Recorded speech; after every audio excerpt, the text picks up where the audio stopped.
করলে জিনিস চকচকা থাকে। এই হাড়ি ডেরে যত্ন করে রাখছিলাম দেখে 4 বছরেও চকচকা রয়েছে। ওইরকম তুমিও যদি আমার যত্ন করতা তাহলে আমিও চকচকা থাকতাম। তাইলে আর কোনো জায়গায় নিয়ে গেতে তোমার লজ্জাও করতো না, তুমি শরমও পাইতা না, আর আমারও মানুষে বুড়ি কইতো না। বুঝি কোনে গেছিলেন? পার্লারে গেছিলাম। বাবুর বাপ, তুমি আজকে এত সকাল সকালে অফিসে থেকে আয়া পড়লাকে? আর কেউ না, আজকে অফিসে বেশি কাম নাই তো, সেজন্য হারাহারি আই পড়লাম। ও এই কথা, জায়গা ভালো হয়েছে। আজকে সন্ধ্যার সময় তুমি আমার একটু পার্লারে নিয়ে যাবে। কি কও তুমি? তোমার পালা নিয়ে যাবো? তোমার চেহারা কি একবার আইনে দেখছাও? আর তোমার নিয়ে যদি আমি পালারে যাই, মাইসে আমার জকিয়ে মারবো, কাল উঠে জানি কোন। দেখ, তোমার আমি যে কোনো ফুর্তির কথা কইলে এত অপমান করে কথা কৌকে আমারে, আমি কি এত অবহেলিত তোমার কাছে? অবহেলা করুম না কি করুম? তোর বাদে একটা বদমেশ মেকআপ চেকআপ করিয়া আমার ভুলে মলে আমার নাকি বিয়ে দিছে তোরে। হেসুম যদি দেখতাম যে তোর মেকআপ করেছে, তাহলে কি আমি তোর বিয়ে করতাম? দেখ, তুমি আমার এত ফালতু কথা কইও না। আমি বিয়ার আগে যথেষ্ট সুন্দরী আছিলাম। তোমার পাল্টাই পইরা রইদে পুরা চকে পাতারে কাম করে কল 30 বছরের বুড়ি বানিয়ে হেল দিছো আমারে। কি আমি তোর 30 বছরের বুড়ি বানাইছি? আসলে কবে গেলে কি তোর মুখ দেখলে তো আমার শরীর চলে, শালা কাল উঠে জানি কোনকার। খারাও। আবার কি খবর চাস? কি আর কমু, তুমি এনে 2 মিনিট খারাও, আমি একটা জিনিস নিয়ে আইতেছি। আলমিনা, আলমিনা, এনা হচ্ছে হারাহারি। বুঝি ডাক পারুন কে?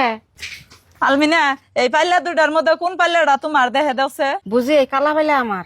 এই কালা পাল্লাটা তুমি কতদিন আগে কিনছিলে? বুঝি এই পাইলে 2 মাস আগে গেছিলাম। কে কি হয়েছে? 2 মাস ধরে পাল্লা কিনছো, দেহ পাল্লার অবস্থা কি করছো? আর তোমার বাসুরে আমার বিয়ার 2 মাস পরে এই পাল্লাটা কিনা দিছে। যত্ন করে রাখছি দেখে দেহ 4 বছরেও পাল্লা চকচকাই রয়েছে। বাহ দিলরা, তোমার কামটা আমার খুব পছন্দ হয়েছে। এতদিন করে পাইলা যে তুমি চকচক রাখছো। এখন তো বুঝছো, যত্ন করলে জিনিস চকচকা থাকে। এই হাড়ি ডেরে যত্ন করে রাখছিলাম দেখে 4 বছরেও চকচকা রয়েছে। ওইরকম তুমিও যদি আমার যত্ন করতা তাহলে আমিও চকচকা থাকতাম। তাইলে আর কোনো জায়গায় নিয়ে গেতে তোমার লজ্জাও করতো না, তুমি শরমও পাইতা না, আর আমারও মানুষে বুড়ি কইতো না। তোমার আর একটা কথা কই, তুমি যে এত টাকা ইনকামের চাকরি করো, আজ পর্যন্ত তুমি কি আমার একটা গ্যাস কিনা দিছ?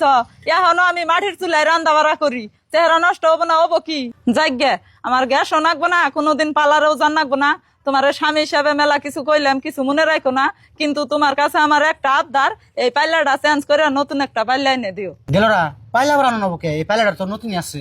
পাল্লা আনু নাকবো এই জন্যই, কারণ পাল্লাটা আমি নতুন রাখবার নিগে এত পরিমাণ ঘষা ঘষছি, ঘষতে ঘষতে একদম টেরা করে হেল দিছি। দিলরা, তাইলে আর কোথাও এত কষ্ট করে তুমি পাইলাটা চকচক রাখছো কেন? কালা থাকলে কি জানি আরো 2-3 বছর টিকতো বেশি।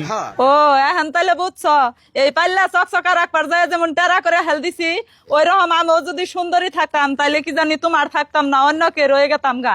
কালা আছি দেখে আজন্ম তোমারই আছি, আর তোমারও থাকুম। দিলরা, তুমি যে এত বুদ্ধি খাড়িয়ে আমার বুঝাইলে তার জন্য ধন্যবাদ। তুমি আমার আছো, আমারই থাকবা, তুমি আমার ঘরের লক্ষ্মী।